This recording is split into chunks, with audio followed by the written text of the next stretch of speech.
Dans les décombres de cet immeuble qui s'effondre, on retrouve les étiquettes de vêtements qui sont vendues chez nous. On vit dans une économie qui donne une prime au vice, au plus rapide, au moins cher, au plus agressif et surtout pas une prime au care. Produire un t-shirt au Bangladesh dans des conditions de semi-esclavage, ça coûte 10 fois moins cher que produire ça correctement. Ceux qui ont le moins de scrupules sont aussi les plus compétitifs. On a délocalisé la production et en délocalisant la production, on a délocalisé nos consciences. Tu fais produire du coton par des gens qui sont payés ou tu fais produire du coton par des esclaves, c'est dégueulasse. Personne ne peut rivaliser avec du travail gratuit. Aujourd'hui, on a réussi à produire un t-shirt moins cher qu'un sandwich. Quand le seul KPI, c'est le prix, tout devient négociable. Les conditions de travail, l'environnement et la dignité. J'étais un pur produit de la Startup Nation. On va faire une marque qui fait les choses bien et les gens, ils vont acheter chez nous. Et à la fin, Zara et H&M, ils vont mettre la clé sous la porte. Cut. Aujourd'hui, t'as Chine. Mais la première machine qui nous a formatés, ce sont les marchés. Ils nous disent jamais « je décide », ils disent « c'est comme ça ». Je suis à la fois entrepreneur et à la fois je suis quelqu'un avec des convictions. Le fait d'être une femme et d'être une femme lesbienne, je pense qu'au fur et à mesure que tu grandis, tu te rends compte des inégalités qui structurent le monde. C'est par cette vision de care dans l'économie qu'on finalement on aura une place même dans le monde, sinon on va juste te faire écraser quoi. Moi je trouve que les décisions courageuses, c'est justement être fort avec les forts et doux avec les faibles quoi. L'économie connaît sa fin de soirée en ce moment. Il est temps de se réveiller.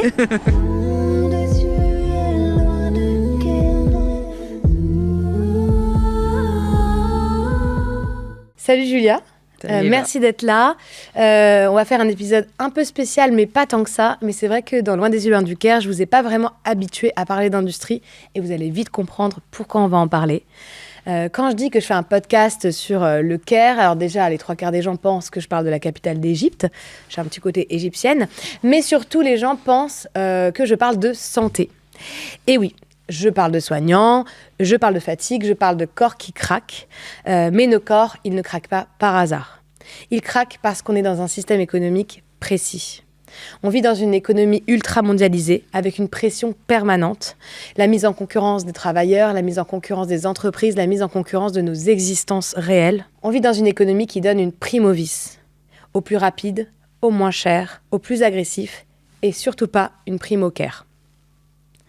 Ce système, il fragilise nos économies, mais il nous fragilise aussi, et c'est ça qu'il faut réussir à comprendre aujourd'hui. Il fragilise aussi nos usines, nos filières, nos territoires. Aujourd'hui, on a réussi à produire un t-shirt moins cher qu'un sandwich. Et là, à un moment, quand on en arrive à là, il faut se poser quand même 2 secondes. Quand le seul KPI, c'est le prix, tout devient négociable. Les conditions de travail, l'environnement et la dignité. On parle beaucoup d'IA, mais la première machine qui nous a formatés, ce sont les marchés. Ils nous disent jamais « je décide », ils disent « c'est comme ça ». Et à force, dans l'économie, on finit par le comprendre. Sauf que la gravité, personne n'en est vraiment responsable. Alors que le marché, il est issu de décisions. Et c'est vraiment ça qu'il faut comprendre. Ces dernières années, on a délocalisé la production et en délocalisant la production, on a délocalisé nos consciences. Aujourd'hui, on ne va pas faire de câlin aux arbres, mais un câlin aux usines. Parce que le care, c'est s'occuper des personnes, mais c'est aussi s'occuper de nos industries qui finalement ont un impact sur nous au quotidien et ont un impact sur nos pratiques. Je reçois Julia Faure, on se connaît bien, soyons honnêtes. Certains pensent qu'on se connaît même mieux que ça. Il y aura des petits inside jokes, on est obligés en fait. Julia, du coup, est la cofondatrice de Loom, une marque de vêtements que moi-même, en tant que cintre en postpartum, je porte aujourd'hui. Et elle est aussi la coprésidente du Mouvement Impact France, que vous savez, j'ai présidé pendant 3 ans. Alors, je lui ai un petit peu forcé la main sur ce coup-là, mais je pense que j'ai eu raison, parce qu'elle incarne parfaitement cette idée que l'économie peut être pensée selon des valeurs écologiques et sociales. Avec Julia, on va parler de la fast fashion qui incarne parfaitement le modèle de performance économique extrême.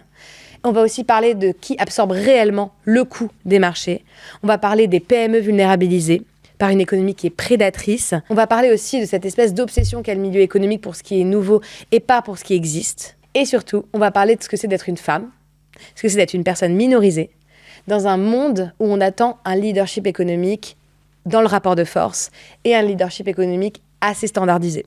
Et vous l'avez compris, vous le voyez, on n'est pas ce qu'il y a plus standard dans le monde économique. Et pourtant, aujourd'hui, on travaille sur ces sujets, on prend des décisions et je pense qu'on a une partie de la réponse. Si ce n'est la totalité de la réponse. Voilà, ceci est notre programme. Et j'espère aussi qu'on va parler de care et de comment justement peut-être notre leadership, par son incarnation, par sa vision et par notre histoire, peut aussi incarner ces valeurs de care, d'attention, dans un monde qui ne le valorise clairement pas. Et on va parler d'un dernier sujet qui est cher à ton cœur, qui est comment on gagne. Parce que l'économie du care, c'est pas juste rêver des utopies, c'est changer des règles du jeu. Et ces règles du jeu, elles peuvent être changées. On a le pouvoir de les changer.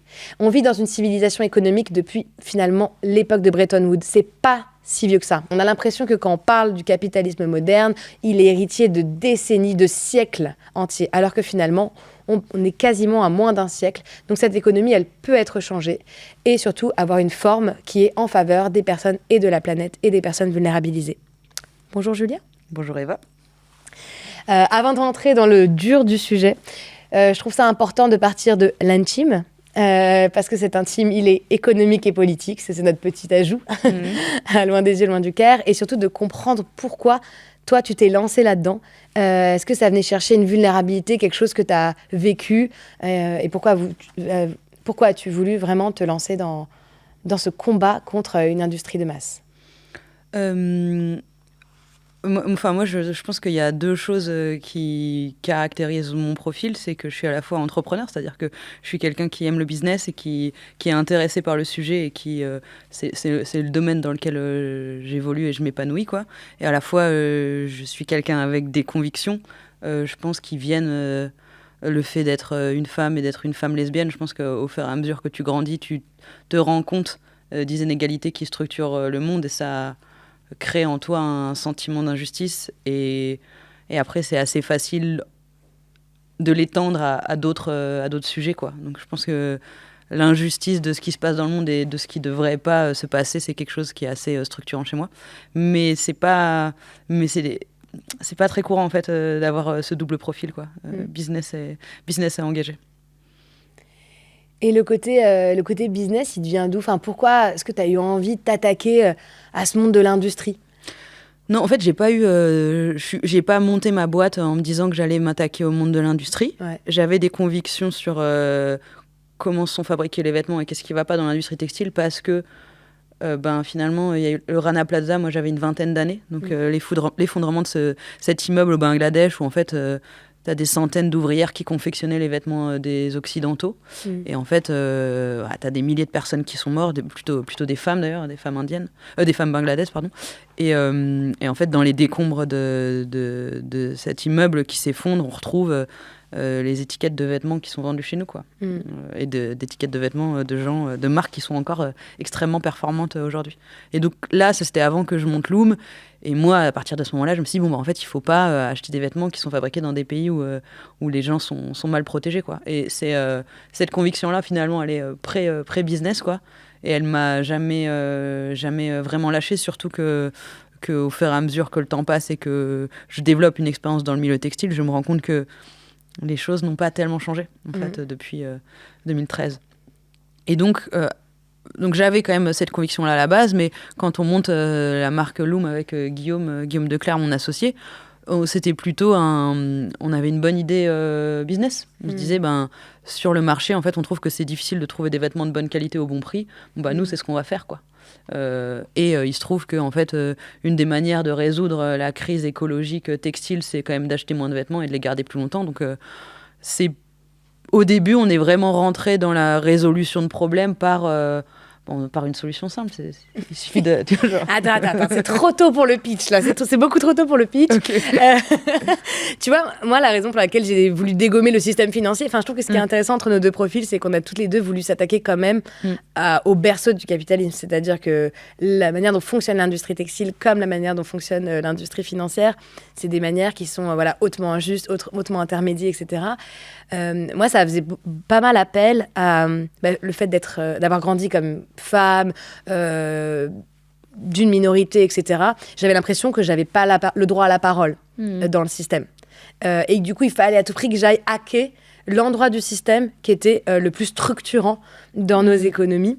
Est-ce que toi, le fait d'aller dans ce dans une énorme machine et d'y croire quand même dans la manière... Enfin, toi, t'es pas juste là avec ta marque. Enfin, tu vois, t'es aussi chez Impact France, t'as aussi envie de changer les règles du jeu et tout. Donc, t'as envie quand même de complètement hacker un système qui est très en place. Est-ce que ta vulnérabilité de femmes lesbiennes, etc., elle a nourri aussi un peu ce sentiment d'injustice, cette envie, en fait, de détrôner un peu l'ordre en place Je crois que ce qui est différent avec toi, c'est que toi, t'avais déjà un gros bagage théorique, en fait, quand t'as commencé à monter ton projet. Enfin, tu vois, tu avais déjà beaucoup de connaissances sur ce système. Et moi, j'ai l'impression que c'est plus quelque chose que j'ai découvert au fur et à mesure que je montais ma boîte. Et que, en fait, c'est par l'expérience que je comprenais tout ce qui n'allait pas dans le système, dans l'industrie textile. Et l'engagement et la volonté de vouloir changer les choses, et même les manières de vouloir changer les choses, ont énormément évolué au fur et à mesure que je comprenais des choses. Le début... Moi, je voulais changer l'industrie textile en créant une marque qui ferait des vêtements de bonne qualité et bien produits. Et donc, j'étais un pur produit de la Startup Nation. Hein, c'était 2017-2018. Et j'étais là, en fait, on va faire une marque qui fait les choses bien. Et les gens, ils vont acheter chez nous. Et à la fin, Zara et H&M, ils vont mettre la clé sous la porte. Cut. Aujourd'hui, t'as Chine, tu vois. Mais tu vois, j'avais assez peu de culture politique, donc je croyais vraiment à la transformation du marché par les entreprises vertueuses. Et c'est au fur et à mesure du temps et de voir que ça ne marchait pas que j'ai voulu tester d'autres manières de changer les choses, et comme ça qu'est suivi le reste de l'engagement avec Impact France, avec En Mode Climat, etc. Mais ça, c'est vraiment la vision pour celles et ceux qui ne savent pas forcément, parce que nous, on est baignés dans ces idées entrepreneuriales, mais c'est vraiment la vision originelle de Mohamed Younous, l'entrepreneur social au Bangladesh, qui a effectivement créé la Grameen Bank. C'était cette idée de dire que on pourrait apporter des solutions avec une activité économique qui est efficace, mais qui répond à des problématiques sociales et écologiques. Et lui-même, il a fini par s'engager en politique. C'est bien qu'en fait, les entrepreneurs sociaux, ils ne sont pas complètement bêtes. Enfin, on se rend bien compte que c'est pas parce qu'on va développer notre business que du coup on va apporter une solution qui est plus vertueuse et que ça va changer l'économie. Et qu'en fait, on sait aussi que ça passe par la politique. Et je pense que c'est ça qui rend l'entrepreneuriat social assez unique dans les autres formes d'entrepreneuriat, quoi. Ouais, mais je trouve que tu vois, il y a un gros mythe qui traverse tout le mouvement de l'entrepreneuriat social, c'est de croire que être écolo ou être social, c'est bon pour le business. Et c'est vachement un mantra qui est beaucoup répété. Tu trouves plein de têtes, tu trouves plein de bouquins de Green is Gold, je sais pas quoi. Enfin, et en fait, si tu regardes, c'est un peu toujours les mêmes exemples qui sont pris, mais en gros, la pensée derrière, c'est que en fait, être écolo, être bon pour les gens, finalement, ça t'apporte plus de performance en tant qu'entreprise. Et sur le long terme, toutes les entreprises vont faire ça. Et si pour l'instant, les entreprises l'ont pas encore fait, c'est qu'elles se sont pas rendues compte que c'était intéressant. Dans les faits, donc ça, c'est vraiment un mantra de consultants et de... Enfin, en tout cas, c'est quelque chose qui est dit en permanence et qui est globalement faux. Globalement, pour qu'une entreprise soit plus performante, elle a plutôt intérêt à payer le moins possible, à externaliser au maximum ses coûts. Et ça, c'est quelque chose qu'on se rend compte en faisant. Moi, au début, je pensais que être écolo et bien produire dans des bonnes conditions, c'était bon pour le business. Aujourd'hui, je dois me rendre à l'évidence que produire un t-shirt au Bangladesh dans des conditions de semi-esclavage avec les eaux usées qui ne sont pas traitées, ça coûte 10 fois moins cher que produire ça correctement avec du coton bio au Portugal ou en France. Ça veut dire que, en fait, ceux qui ont le moins de scrupules sont aussi les plus compétitifs. Et c'est ça qu'on appelle la primo-vice. Absolument. Et c'est ça qui est intéressant dans le fait de définir le leadership du care, parce qu'on se demande souvent c'est quoi un leadership féministe, c'est quoi un leadership vraiment dans le soin. C'est déjà accepté, je pense, que nos décisions en faveur du soin, de la citoyenneté, de l'environnement, etc., ne seront pas bonnes en matière de performance financière. En tout cas, elles ne sont pas bonnes à l'échelle de l'entreprise. Tu vois, pour l'entreprise, d'une société, absolument. Mais même à l'échelle d'une économie, en fait. C'est ça qui est assez taré, c'est que c'est pas bon. Moi, en tant que marque, j'ai pas intérêt à produire en France et au Portugal, mais la France, en tant qu'économie, a intérêt à ce que ces entreprises utilisent du coton bio, produisent localement, etc. Absolument. Donc c'est assez intéressant, c'est-à-dire que c'est pas bon pour l'économie, c'est pas que c'est pas bon pour le business, c'est que individuellement c'est pas bon pour les entreprises. Enfin ça leur permet pas d'être plus compétitives. En fait, c'est une démarche qui ne peut pas être individualiste. Exactement. C'est-à-dire que l'économie, elle s'est structurée sur le fait qu'il y a des homo economicus autonomes, individualistes, qui vont maximiser leur intérêt particulier, et que tout ça va nous mener à l'intérêt général. On se rend compte que en fait, c'est faux. Déjà, ça ne mène pas à l'intérêt collectif. Mais que si on veut avoir une démarche vraiment d'économie du soin au sens de la société, ça veut dire que l'économie apporte des bienfaits à la société, on est obligé d'accepter quelque chose de base, qui est que en fait, on n'est pas des êtres performants individuellement. On a besoin les uns des autres. C'est-à-dire qu'on est des êtres vulnérables qui avons besoin de cette interdépendance et qu'on est obligé de le penser en collectif. Par exemple, dans ton secteur, je sais que j'ai intervenu chez Refashion, qui est l'organisme d'écotaxe qui mutualise en fait justement une partie des financements des acteurs textiles pour réfléchir à des solutions communes. En fait, ils prônent aussi cette idée que, en fait, on est obligé d'être dans une approche collective pour gérer, je sais pas, la production, la fin de vie. En fait, c'est aussi la question de à quoi sert l'économie. Ouais. Si l'économie, c'est avoir plein de boîtes qui font le maximum de bénéfices pour enrichir leur boss, l'économie fonctionne très bien aujourd'hui et dans le textile, c'est exactement ce que ça produit. Mais si l'économie, c'est en fait avoir, mais en plus ça vient de ton bouquin, mais c'est avoir en gros des entreprises qui sont là pour utiliser les ressources de manière la plus efficiente, c'est-à-dire ressources humaines et ressources environnementales pour apporter pour servir en fait l'intérêt général. Alors effectivement, le fait que pour une entreprise, plus tu fais mal, plus tu es compétitif, c'est quelque chose qui est antinomique avec le fonctionnement de l'économie. Et en fait, je trouve que là, actuellement, c'est vraiment un truc qu'on a complètement oublié de à quoi sert l'économie. Et une question qu'on ne se pose même plus, ou alors la seule pensée qu'il y a, c'est le ruissellement, quoi. Il faut que les entreprises cartonnent pour qu'elles fassent un max de sous, et avec le ruissellement, ça va retomber d'une manière ou d'une autre sur les gens. Dans le textile, c'est vraiment pas ça qui s'est passé. C'est assez intéressant. Absolument. C'est-à-dire que les entreprises les plus puissantes, en tout cas celles qui vendent le plus de vêtements rien qu'en France, c'est vraiment les marques. C'est qui vend le plus en France ? C'est Leclerc, c'est Decathlon, c'est Shein, c'est Kiabi, etc. Donc c'est vraiment les entreprises qui vendent le moins cher possible et qui produisent le plus loin possible. Ce qu'elles ont produit, c'est l'enrichissement de leur boss. Mais les personnes qui fabriquent sont toujours des personnes qui vivent dans des salaires de misère. C'est Rana Plaza bis, quoi. Et nous, ce que ça a produit en France, ça a produit la destruction de notre industrie. Et là, maintenant, c'est en train de produire la destruction du commerce. Absolument. Donc, il y a en tout cas, là, l'économie telle qu'elle marche aujourd'hui, si on prend l'exemple du textile, elle détruit de l'intérêt général. Elle détruit de l'intérêt général écologique, elle détruit de l'intérêt général social. On pourra en reparler sur qu'est-ce que ça fait de perdre son industrie en France. Et elle détruit, bien sûr, elle détruit de la valeur économique pour la France. La France s'appauvrit du développement de la fast fashion. Absolument. Et tout ça. Je mets mes petites lunettes de prof d'SES, donc c'est 1 900 000 emplois qui ont été perdus quand même depuis les années 80 suite aux délocalisations. Donc ça ne peut pas apporter du bien-être à une économie. C'est impossible. Donc ça, c'est les emplois dans l'industrie qu'on a perdus. Absolument. Mais du coup, la pensée de la France, ça a été vachement, on n'a plus d'usines, mais on va avoir plus d'emplois dans le service. Et donc, dans le service, dans le vêtement, c'est les magasins, quoi. C'est les emplois de vendeurs. Et il se trouve qu'on a perdu aussi des dizaines de milliers d'emplois dans le commerce. Et dans les magasins. Et c'est assez simple, c'est globalement le développement de la fast fashion, il a été permis par les délocalisations, donc la délocalisation de la production dans les pays moins chers, donc le prix des vêtements a baissé. Et donc, dans ce qui reste dans la valeur du vêtement, il n'y a plus assez pour payer dignement ou payer autant les vendeurs. Donc, avant, quand tu avais un petit magasin avec 3-4 vendeurs, maintenant, les vêtements, ils sont beaucoup plus achetés dans des énormes grandes surfaces où il y a de moins en moins de vendeurs. Et en fait, tu as plutôt des rayons en libre-service. Et là, même les gens à la caisse sont remplacés par des caisses automatiques. Donc, ce phénomène de destruction d'emplois, il n'est pas seulement dans l'industrie, il est partout. Et là, la dernière étape qui est en train de se passer, c'était qu'avant, globalement, la production était chinoise ou bangladaise et les marques étaient européennes, donc il y avait encore des gens au siège, des cols blancs. Mais là, en fait, ce qui s'est passé, c'est que les marques, notamment chinoises, se sont rendues compte qu'elles n'avaient pas vraiment besoin de cet intermédiaire de marques européennes pour vendre leurs vêtements. Et donc, ce qui se passe, c'est que même au sein des sièges, même les cols blancs des marques sont en train... c'est des emplois qui sont en train de disparaître. Là, il y a Okaidi qui est en redressement judiciaire, IKKS, je te fais pas la liste, mais Camailleux, etc. C'est très intéressant, c'est Mark Carney, qui est le Premier ministre canadien, qui a dit à Davos, là, les puissances moyennes... Voilà, il a dit ça. Les puissances moyennes. Pourquoi écrire, en fait ? Pour se faire passer pour une décroissante ? J'aurais juste pu prendre mon iPad, je n'ai pas d'iPad. Du coup, effectivement, les puissances moyennes ne peuvent pas concurrencer avec les grandes puissances.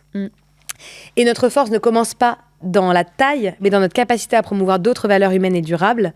et la puissance des moins puissants commence par leur honnêteté. Et je trouve que c'est très intéressant, ça s'applique vraiment à la question économique que tu traites, c'est-à-dire que les marques françaises ont essayé de concurrencer les marques chinoises du coup en utilisant leur mode de fonctionnement, ça veut dire effectivement de la production à ultra bas coût pour être compétitif sur un marché, et finissent finalement juste par se faire bouffer par les marchés chinois, donc tout le monde entre guillemets a perdu au change, même finalement ceux qui à la base voulaient juste être plus compétitifs, parce qu'en fait quand on vit dans un pays comme la France ou dans une nation comme l'Europe, etc., on ne peut pas concurrencer avec ces marchés-là. Donc, même d'un point de vue stratégique et d'un point de vue économique, on a tout intérêt à avoir une filière économique qui est humaine, qui est durable. Et ça, c'est un truc que tu défends vachement dans ton lobbying aussi, chez Impact France. Le fait qu'on montre que, en fait, c'est par cette vision de care dans l'économie qu'on finalement, on aura une place même dans le monde. Sinon, on va juste se faire écraser, quoi. D'ailleurs, c'est intéressant, là, les marques de fast fashion traditionnelles, elles s'en rendent compte de ça. C'est pour ça que tu as peut-être entendu parler de la loi fast fashion qui traîne depuis 4 ans. Mais en tout cas... peut-être que tu peux en dire 2 mots, parce que tu as quand même contribué pas mal à... Ouais, mais attends, je juste finis. En fait, je sais pas si vous avez suivi en ce moment, mais il y a tout le monde qui est en mode Chine... non, t'as pas de verre. Oui, il est là. Non, mais... Bras ballants. Non, mais en fait, vous n'avez pas mis la moquette est trempée parce que j'étais tellement stressée aujourd'hui que j'ai renversé l'intégralité de mon verre sur la moquette, mais ça ne se voit pas à l'écran. Non, mais je sais pas si tu as vu, il y a énormément de prises de position de politique pour dire qu'il faut interdire Chine, réguler Chine. Donc cette marque d'ultra fast fashion. Oui. Jamais ils n'ont fait ça pour Primark, pour H&M, pour Zara, pour Kiabi, pour Decathlon. Pourquoi est-ce que tout à coup ils appellent à réguler un secteur qui a été dérégularisé pendant tant d'années? C'est parce que la propre fast fashion française et européenne est en train de se faire manger. Pas tout le monde, hein. Mais en fait, l'hécatombe qui est en train de se passer dans l'industrie textile du niveau côté marque, c'est la conséquence en fait d'une primo-vis encore plus forte pour les marques d'ultra fast fashion qui ont globalement pris les curseurs de la fast fashion classique et les ont poussés plus loin. Des prix encore plus bas, des incitations à consommer encore plus fortes, des renouvellements de collections encore plus rapides. Donc effectivement, là, on est dans un moment un peu charnière où la fast fashion européenne se rend compte que si elle ne veut pas se faire manger par l'ultra fast fashion chinoise, alors il va falloir mettre des règles du jeu. Et donc ça, c'est un changement de paradigme total. C'est-à-dire que t'as... Mais ils veulent réguler, mais pas trop quand même. Ils veulent réguler, mais ils veulent pas que ça les touche. Voilà, c'est ça. Donc en fait, elle est où la limite? Parce qu'à un moment, quand tu... Enfin, je veux dire, ils bénéficient aussi du fait qu'on puisse délocaliser. Donc c'est où que tu... fixe la limite. Mais c'est pour ça qu'on n'arrive pas à avoir une vraie loi fast fashion d'ailleurs. On n'y arrive pas parce que en fait ce qui se passe, c'est pourquoi tout à coup tous les politiques sont pour interdire quelque chose alors qu'avant on les a pas, enfin on n'a pas entendu beaucoup de ministres dire qu'il fallait réguler un secteur. C'est qu'ils ont une pression des lobbies de la fast fashion européenne pour cette régulation. Et tout à coup, on a l'impression que c'est des militants écolos outrés par les conditions de travail dans les usines, alors que ça les dérangeait pas quand c'était effectué par des marques françaises. En fait, ce que je trouve intéressant, c'est que la motivation pour avoir une régulation du secteur qui serait en faveur de conditions sociales et environnementales plus bénéfiques, c'est poussé par un intérêt économique du pays, mais aussi des acteurs traditionnels. Et ça, c'est quand même... ça, c'est intéressant, mais il y a des limites, du coup. C'est totalement. Parce qu'on n'arrive pas à réguler parce qu'ils ne sont pas non plus prêts, eux, à avoir des industries qui sont réellement durables. Ils veulent une loi fast fashion c'est assez intéressant, ils veulent une loi fast fashion qui touche fort. C'est marrant parce que la sénatrice qui était rapporteuse de la loi qui l'a dit, elle veut que ça touche fort Chine et pas d'un centime Kiabi. Et tu sais, Kiabi... good luck en fait. non, mais en fait... Les chaussettes à 2 balles. Oui, c'est ça. Non, mais pour nos enfants peut-être sur Vinted. Kiabi ou Primark, pour avoir un ordre de grandeur, chez Primark, tu as des chaussures à 6 €. Chez Kiabi, tu as des t-shirts à 5 €. C'est vraiment des prix qui ne peuvent être obtenus que par l'exploitation forte des gens et de l'environnement. Donc ce n'est pas possible en fait. Donc il faut qu'effectivement le secteur économique accepte de revenir à une forme d'une sorte de protectionnisme. Pour moi, le secteur économique, c'est pas à lui de décider. En fait, c'est pas aux entreprises, c'est pas à Kiabi de décider. C'est à la loi. Mais en fait, c'est si les politiques sont là pour mettre le cadre pour une économie qui soit au service de l'intérêt général, c'est normal qu'il y ait des lois qui contraignent la fast fashion, qu'elle soit française ou étrangère. Alors, c'est normal que cette loi, elle pénalise plus fort Chine que Kiabi, parce qu'effectivement, parce que le modèle Chine est autrement plus destructeur que le modèle Kiabi. Mais il n'y a pas de raison de préserver Kiabi sous prétexte que c'est une entreprise française, parce que le développement de cette entreprise, aussi française soit-elle, est destructeur pour l'écologie, le social, mais également l'économie française. Absolument. Mais on a l'impression que, sur la scène un peu économique et les débats économiques, on a un peu d'un côté, effectivement, le capitalisme traditionnel qui abandonne nos industries au marché en se disant que, du coup, les marchés sont parfaits, donc ça va marcher. Alors, on m'a demandé de définir les marchés la dernière fois. Donc, les marchés, c'est un espace de vente et d'offres qu'on régule. C'est-à-dire, on permet de vendre selon certaines conditions ou d'offrir sous certaines conditions. Ou pas. Donc les capitalistes, eux, veulent effectivement avoir un marché complètement débridé. Ça veut dire le fait de pouvoir passer sans régulation, sans taxes, etc. De pouvoir, je sais pas, délocaliser en Chine et pouvoir vendre en France sans être taxé, disons. Et puis de l'à côté, il y a aussi une forme de conservatisme un peu de droite radicale, disons, pour ne pas dire extrême droite, qui un peu instrumentalise le protectionnisme économique, mais un peu à des fins identitaires aussi. Et c'est vrai que dans tout ça, on n'arrive pas à, je trouve, défendre une vision économique qui est protectionniste dans le sens écologique, social, parce qu'on considère qu'on a notamment en France un droit du travail qui protège les salariés, qui avec un niveau d'aide sociale qui fait qu'on peut bien vivre, mais en même temps qui soit aussi OK pour collaborer et être dans le collectif et pas être non plus dans le repli sur soi. Toi, politiquement, comment tu arrives à défendre cette vision ? Parce que c'est quand même le boulot d'Impact France de donner une incarnation politique à tout ce qu'on se raconte. Donc, le principe de base, c'est de dire, en fait, normalement, des produits, des vêtements qui ont été fabriqués dans des conditions sociales et environnementales qui sont largement moins disantes par rapport à celles de la France, ne devraient pas rentrer sur le territoire puisque ça fait de la concurrence déloyale. C'est comme tu fais produire du coton par des gens qui sont payés ou tu fais produire du coton par des esclaves, évidemment, tu arrives à avoir du coton moins cher s'il est fait par les esclaves, mais c'est dégueulasse. C'est dégueulasse parce que ça, moralement, mais c'est dégueulasse aussi en termes de compétition sur le marché. Enfin, tu peux pas, personne peut rivaliser avec du travail gratuit. Le truc intéressant, c'est que moi aussi, je pensais que l'extrême droite était très protectionniste dans le sens protection du Made in France. L'expérience que j'ai eue de porter ces sujets-là politiquement m'a montré qu'ils ne le sont pas.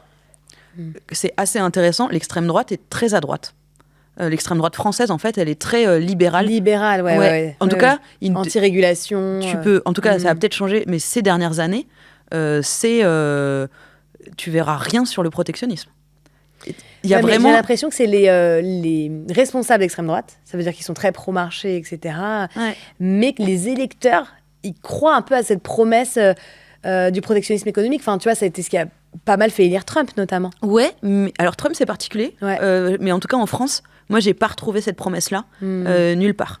C'est assez intéressant. Par exemple, pour Trump, tu vois. Parce qu'au final, c'est un mec ultra-capitaliste, mais il arrive à faire croire quand même aux Américains qui pensent en leur faveur, alors qu'au final... Mais c'est vrai que sa promesse était des droits de douane pour favoriser la production aux États-Unis. Ça, c'était la promesse de façade. Dans les faits, en fait, ça marche pas. Par exemple, aux États-Unis, comme ils sont pas producteurs de fils, quand tu augmentes les droits de douane de X%, en fait, tu pénalises les tisseurs et les confectionneurs de vêtements qui doivent importer leurs fils d'ailleurs.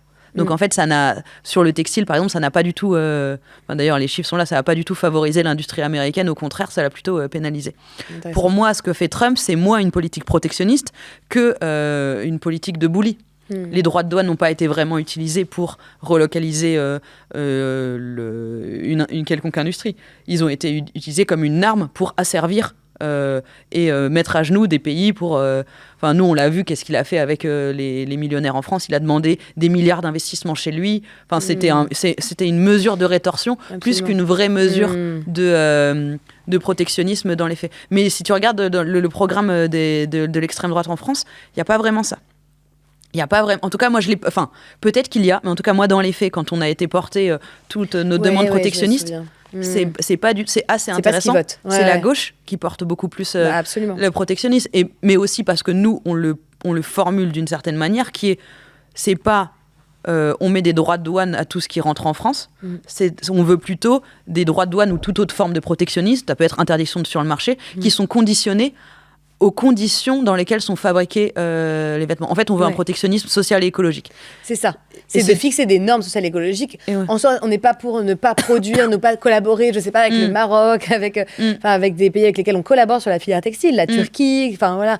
Mais pour fixer des normes sociales et écologiques, qu'elles puissent être respectées sur toute la chaîne de valeur et qu'on puisse avoir la garantie qu'on ne consomme pas, qu'on n'est pas en manif avec une paire de pompes dont l'industrie est responsable d'un génocide en Chine, quoi. Et je trouve que le truc intéressant là-dessus, c'est qu'il y a eu une vraie prise de conscience de ce sujet-là, du fait que c'est important d'exiger des conditions sociales et environnementales sur les produits qui rentrent sur le marché avec toute la crise des agriculteurs. Donc le Mercosur, absolument. En fait, ce que les agriculteurs disent, c'est pourquoi on va faire venir de là-bas des produits qui sont fabriqués dans des conditions qui seraient interdites chez nous. Et tout le débat aussi sur la loi du plomb et la réautorisation de certains pesticides pour la filière betterave et noisette, ce que disaient les agriculteurs, c'était « vous allez nous interdire ces pesticides-là alors qu'ils sont autorisés chez nos voisins d'à côté et qu'on va continuer à faire venir de la betterave et de la noisette d'à côté. » Donc en fait, c'est juste, ça fait une concurrence déloyale et ça conduit à la destruction de la filière. Et nous, ce qu'on dit, c'est que non seulement il faut interdire ces pesticides chez nous pour des raisons de santé, essentiellement de santé, humaine et environnementale, mais en plus de ça, il faut bloquer à l'entrée de nos frontières les produits qui sont fabriqués avec ces pesticides, les betteraves et les noisettes qui sont cultivées à l'aide de ces pesticides. Parce qu'on n'en veut pas non plus, parce qu'en fait, il y a un devoir moral de aussi protéger les agriculteurs, pas seulement qui sont de chez nous. Enfin, je veux dire, si tu produis avec des pesticides au Chili, tu vas aussi avoir un cancer, quoi. Mais aussi parce que sinon, ça fait une concurrence déloyale pour nos filières, et ça fait que... en fait, si on laisse faire, c'est la fin de nos filières, quoi. Dans quelques secondes, vous allez découvrir un nouvel épisode de Loin des yeux, loin du Caire. Mais avant ça, j'avais une petite question. Le Caire, vous connaissez, c'est le soin, la sollicitude. Mais est-ce que vous saviez que votre argent pouvait aussi en avoir ? Il y a 12 ans, pour celles et ceux qui ne le savent pas, j'ai créé une entreprise sociale qui s'appelle Yita. Yita, c'est un site sur lequel vous retrouvez des projets écologiques et sociaux et que vous pouvez soutenir avec votre argent. Avec Yita, vous pouvez investir dans des projets assez cool. Alors, par exemple, des énergies renouvelables qui donnent vraiment envie de rêver au monde d'après, des médias engagés qui donnent accès à une information indépendante, des logements sociaux et écologiques qui permettent aux personnes de se reloger avec dignité, des plateformes de recyclage qui réinsèrent des personnes éloignées de l'emploi, ou encore des boîtes qui produisent localement. Genre par exemple, tu te souviens quand tu étais en primaire et que vous souleviez votre verre pour découvrir votre âge et que tu te moquais de la personne qui avait 35 ans. Aujourd'hui, tu regrettes amèrement. Cette boîte, elle s'appelle Duralex et elle a notamment permis à des salariés de redevenir propriétaires de leur outil de production. Et ouais, c'est possible tout ça. En gros, avec l'ITA, vous pouvez soutenir une économie que vous avez vraiment envie de voir advenir. Genre si vous étiez par exemple ministre de l'économie mondiale. Pas aujourd'hui, ça existe. Et c'est sur lita.co. Ce que je trouve intéressant pour un peu dézoomer, c'est aussi de se demander un petit peu comment on en est arrivé là, à pouvoir porter sur nous sans savoir des vêtements, sans savoir effectivement que l'extraction de coton, que la production, elle est faite dans ces conditions-là.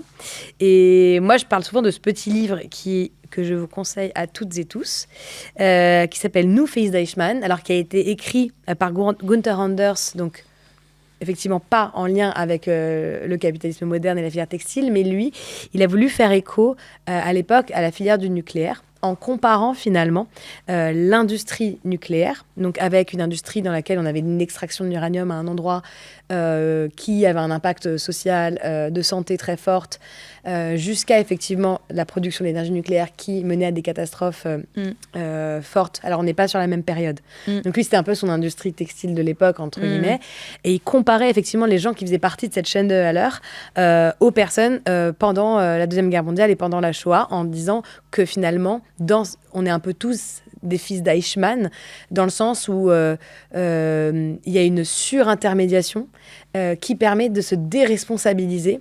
Et en fait, on ne veut plus voir finalement l'impact réel que effectivement cette industrie est là.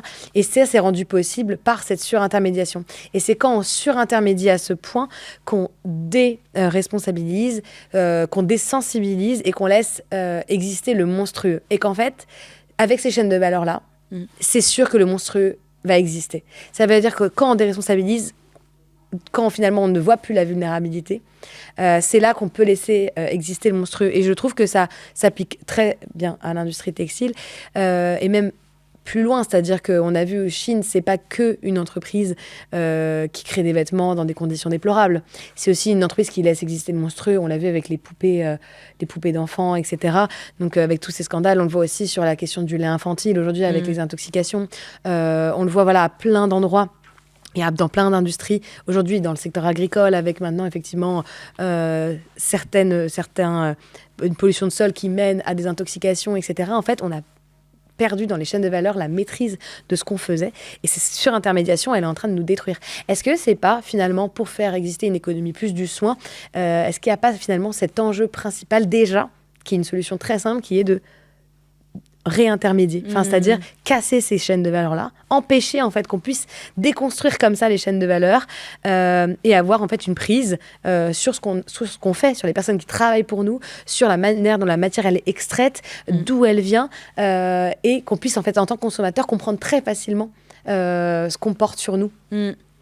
C'est même en tant que consommateur, je veux dire même, je pense on est plein à avoir conscience que c'est pas terrible ce qu'on consomme et ce qu'on porte, mais c'est presque comme si on n'avait pas trop le choix. Moi, je trouve que l'écart de responsabilité, il est bien sûr entre le consommateur et le produit qui l'achète, mais c'est surtout au sein de l'entreprise qui s'est fait. Avant, t'avais ta boîte de fringues. Enfin, tu vois, imagine, moi, je suis responsable d'une usine dans les Vosges. Bon, je suis tous les jours... en fait, j'habite dans le même village, donc peut-être que je gagne plus de sous que les autres du village, mais en fait, le dimanche, je me retrouve à la messe avec les familles de mes ouvriers. Mes gamins, ils vont à l'école avec les gamins des ouvriers, etc. Donc si je prends une décision type délocaliser l'usine et mettre 500 personnes sur la paille, je vais devoir en fait affronter la responsabilité de ce que ça implique. Absolument. Et soit je suis un sociopathe sans cœur, mais probablement avant même la pression sociale, j'aurais probablement eu une forme d'attachement qui fait que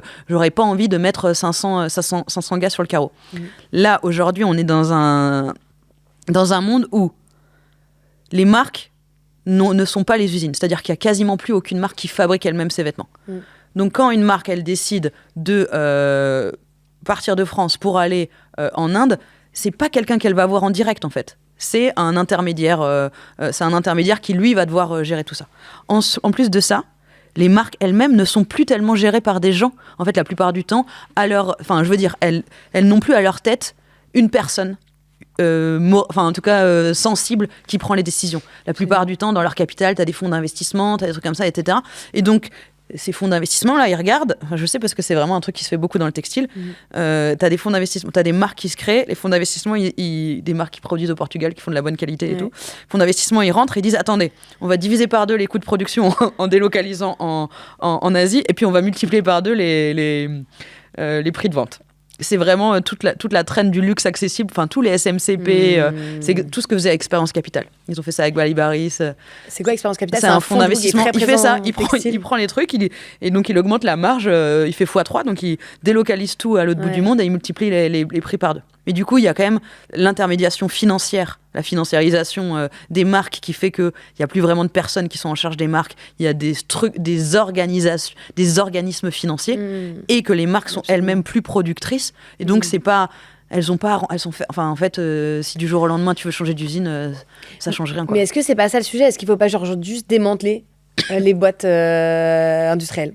Ça veut dire que, réduire réduire la chaîne de valeur, pas permettre ça. Franchement, en fait, c'est un truc intéressant parce que c'est quelque chose qui pourrait se faire à tous les niveaux de la société, quoi. Absolument. C'est vraiment, est-ce que tu peux, est-ce que c'est autorisé d'avoir des freelances ? Est-ce que c'est autorisé d'avoir des Uber ? Est-ce que c'est obligé d'autoriser d'avoir des personnes qui font le ménage mais qui sont que t'emploies pas toi-même et que donc c'est sûr que s'il n'y avait pas cette sous-traitance systématique et s'il n'y avait pas cette financiarisation systématique des entreprises, on réglerait beaucoup de problèmes. Après, c'est vraiment un programme très très à gauche. Oui, mais on y croit. C'est nous qui décidons, on est chez nous, donc. Non, mais carrément. non, mais c'est assez. C'est ça qui est intéressant, c'est la plupart des choses qui rendent une entreprise plus compétitive sont destructeurs pour l'intérêt général. Absolument. Et la sous-traitance, c'est le très bon exemple des femmes de ménage. Exactement, les femmes de chambre, on en a parlé dans l'épisode 2, Un hôtel Ibis à soi, où on a interrogé les femmes de l'hôtel Ibis et qui montrent très clairement qu'en fait, s'il y a cette maltraitance-là, elle est rendue possible par la sous-traitance. Exactement. Et qu'Accor, ils disent, pardon pour les cités, on pourra en citer 2-3 autres, des chaînes hôtelières, je n'en connais pas. Non, mais c'est systématique. Voilà, et qu'en fait, c'est pas nous.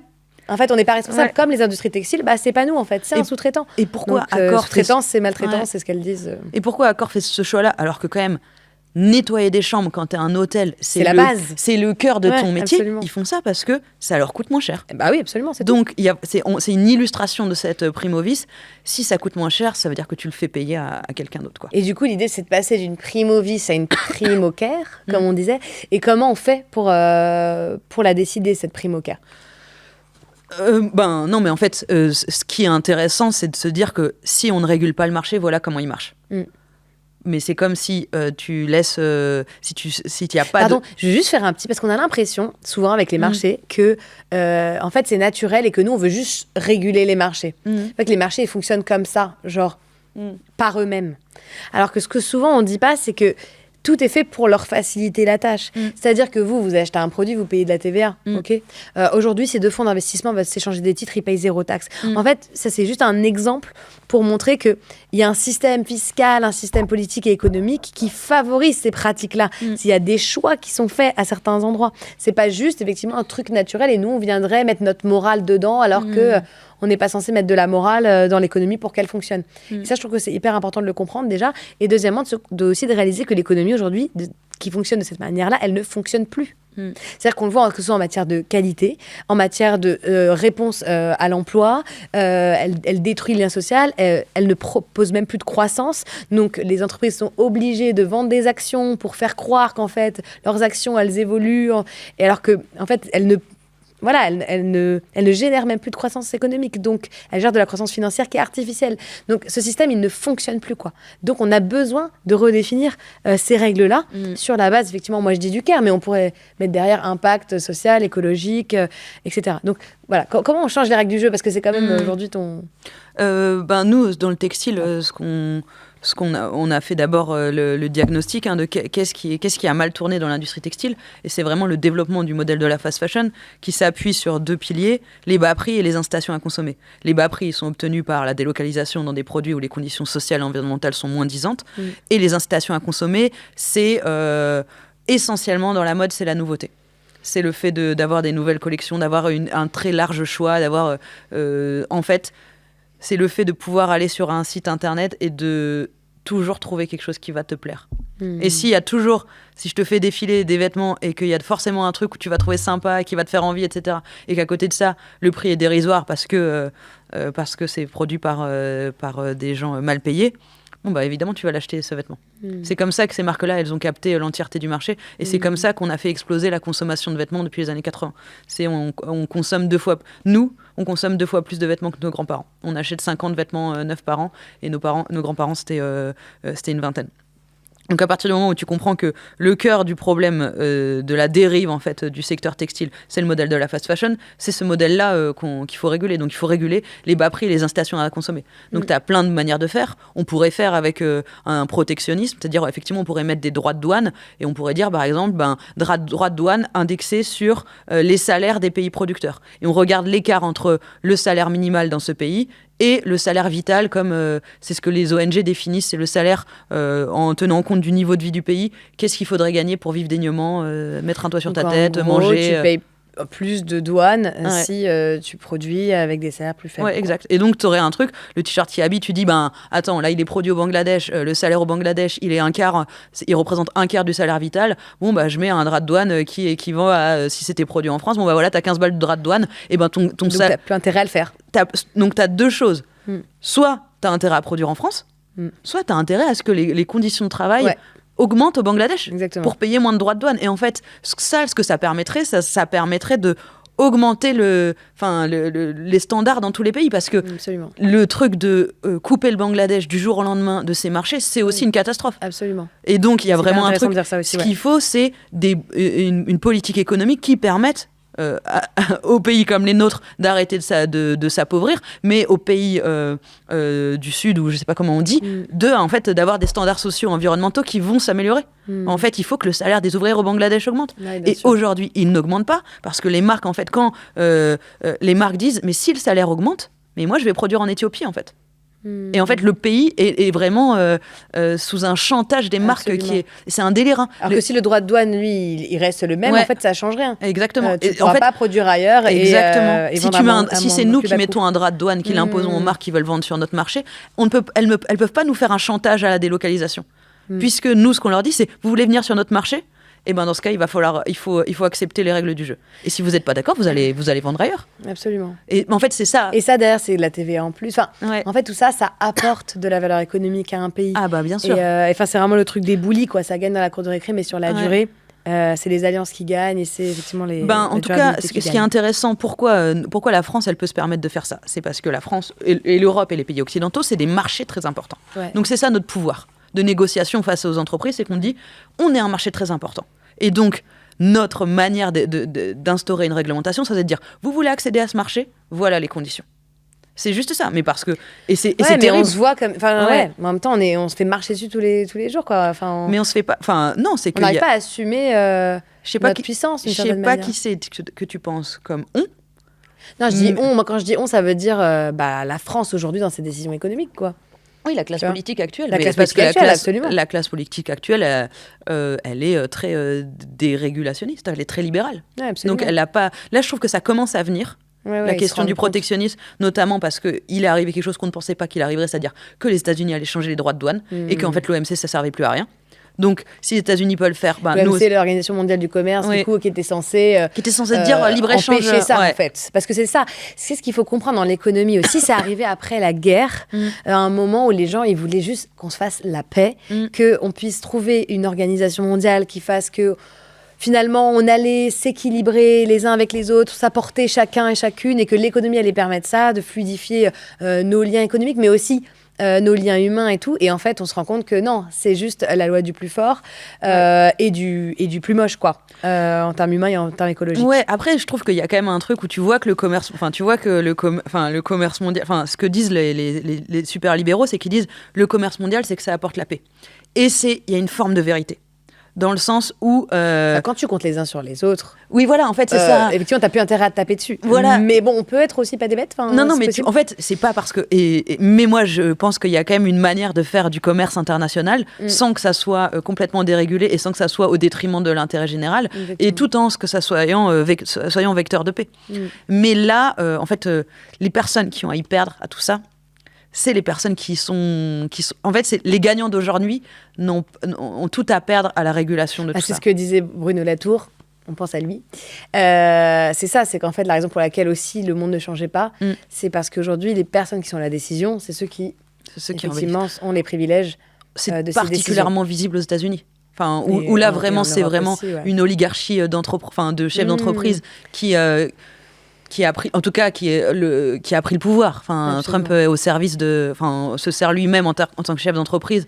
Et on voit qu'il y a une série d'entreprises qui gagnent avec tout ça. Et il y a un peu de ça en France, même si c'est pas directement les chefs d'entreprise français qui sont au pouvoir. Moi, je vois la puissance du lobby de la fast fashion française dans les discussions. Dans les discussions. Après, on les voit. On a eu pas mal de discussions, chacune avec les ministères, etc. Ouais. En fait, ils ont peur de prendre des décisions qui vont détruire notre économie. Ouais. Et donc, en gros, il y a la fast fashion et puis globalement, tous les gros lobbies industriels qui viennent leur faire peur, en fait, leur dire, en fait, si vous prenez cette décision, regardez la courbe. Moi, je dis ce qu'ils font là, sur la loi fast fashion, ils disent, ils se disent vraiment, si la loi fast fashion passe, demain, on met la clé sous la porte. C'est ça. Je te jure qu'ils disent ça. Qui sont licenciées. Je te jure qu'ils disent ça. Et c'est vraiment, tu sais, genre, personne n'a fait de simulation, les critères n'ont pas encore été trucs. Et nous, on a fait les calculs, on dit, mais zéro, en fait. Mais en fait, je pense qu'à la fois, ils ont un pouvoir comme ça de chantage, mais aussi, il y a un truc où... De méconnaissance économique, un petit peu. Je pense qu'il y a une méconnaissance. Mais je pense aussi qu'il y a une classe politique qui est très asservie aux grands patrons d'industrie français. Je veux dire, qui dit la puissance de Michel-Édouard Leclerc sur les politiques publiques, aucun politique public a envie que Michel-Édouard Leclerc soit pas d'accord avec lui, et la puissance des Mullier ou des Arnaud, etc., sur les lois qui sont faites, c'est démentiel parce qu'ils ont aussi un ascendant très fort sur le monde politique. Enfin, tu vois, il y a des groupes qui n'ont même pas besoin de faire un chantage à l'emploi.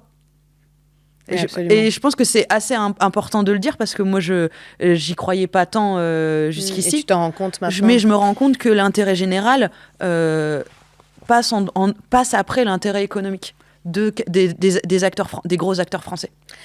Alors, c'est intéressant que tu dis ça. Il y a une étude du World Economic Forum qui montre que les leaderships féminins, justement, sont beaucoup plus en faveur des vies humaines que des décisions économiques et que, in fine, ça mène à des bonnes décisions économiques. Ouais. Par exemple, c'est le moment du Covid qui a été beaucoup choisi par le World Economic Forum pour être analysé. Et voilà, les femmes qui étaient en poste de pouvoir, qui avaient la possibilité de confiner ou ne pas confiner, etc., ont pris des décisions politiques beaucoup plus en faveur des vies humaines, donc ont décidé de confiner plus vite, quand les leaders masculins ont plutôt décidé effectivement de protéger l'économie, parce que pareil, il y avait les lobbies économiques qui disaient on ne peut pas tout arrêter, vous vous rendez compte, voilà l'impact que ça va avoir sur la productivité, sur le PIB, vous allez détruire la France, etc. Et au final, la situation a duré plus de temps, il y a eu plus de pertes humaines et ça a eu des conséquences plus importantes en matière économique et surtout sur les PME, avec aussi effectivement un taux de suicide chez les dirigeants de PME qui a énormément augmenté, etc. Donc, ce que je voulais discuter, c'est d'un leadership aussi qui est aujourd'hui mal incarné. Et est-ce que pour toi, il existe un leadership féminin ou féministe ou un leadership du CARE, en fait, finalement, qui doit effectivement être plus incarné aujourd'hui, et comment il s'incarne, et par quoi il passe, concrètement. Enfin, comment on prend ces décisions, en fait. C'est-à-dire, demain, imaginons, t'es ministre de l'économie, Inch, vu que moi, j'ai abandonné le game, j'espère que ce sera toi. Pas sûr.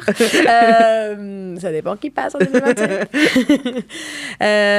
Quelle décision tu prends? Tu auras quand même ces patrons un peu industriels qui seront là, qui viendront te faire du chantage. Enfin voilà, comment t'agis quoi, à ce moment-là? Moi, je pense que c'est pour ça qu'on me propose pas le poste. C'est que effectivement, moi, j'agirais en faveur de l'intérêt général. Et en fait, je trouve que c'est assez marrant parce que, tu sais, les politiques, ils parlent beaucoup de décisions courageuses. Et c'est généralement des décisions qui vont faire du mal aux plus vulnérables. Moi, je trouve que les décisions courageuses, c'est justement être fort avec les forts et faible avec les et doux avec les faibles, quoi. En fait, la décision courageuse sur la loi fast fashion, c'est effectivement faire une loi qui pénalise fort Chine et un petit peu Kiabi, parce que Kiabi est aussi un modèle destructeur pour l'industrie française. Après, je pense qu'il faut le faire.